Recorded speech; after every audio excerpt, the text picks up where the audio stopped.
High, আমি জাহিদ বিন জামাল। আজকে আমি আপনাদের দেখিয়ে দিব যে আপনারা কীভাবে গুগলে ক্যালকুলেট করবেন।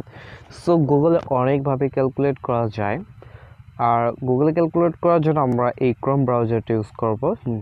আর ক্রোম ব্রাউজার ইউজ করার জন্য ইউজ করার পর আমরা সেখানে গুগলে চলে যাবো। দেন এখানে আমরা একটা ক্যালকুলেট লিখবো, সেটা হচ্ছে 5 + 5। সো আমরা যদি এই ক্যালকুলেটটা করে গুগলে সার্চ করি তাহলে দেখা যাবে যে আমাদের কিন্তু এখানে ক্যালকুলেট চলে আসবে। সো আমরা যদি 5 + 5 করি তাহলে এখানে ওই যে 10 চলে এসেছে। সো এভাবে কিন্তু আমরা এই গুগলে ক্যালকুলেট করতে পারি।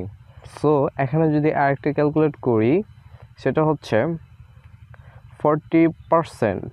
সো 40% অফ 4.17, অর্থাৎ 4.17। এটা যদি আমরা ক্যালকুলেট করি যে এটার পার্সেন্ট 75% আমাদের কত আসে, তাহলে আসবে যে 3.112 এরকম সামথিং।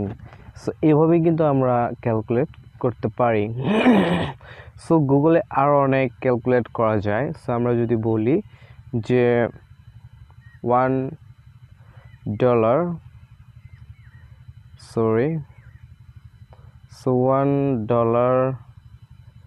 টু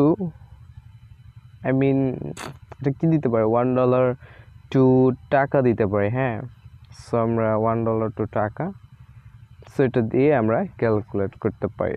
সো এখানে $1 বাংলাদেশের টাকা হচ্ছে 84.75 এরকম টাকা। সো এই টাকাটা প্রতিদিনই আপডেট হয়।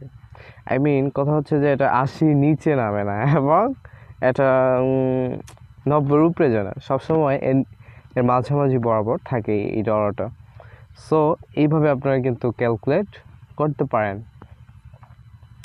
আরও অনেক ক্যালকুলেট রয়েছে যেগুলো খুব সহজে আপনারা গুগল থেকে বের করতে পারবেন খুব ইজিভাবে। সো আরও আমাদের নতুন নতুন ভিডিও পেতে আমার চ্যানেলটি সাবস্ক্রাইব করে সাথে থাকুন। Good bye.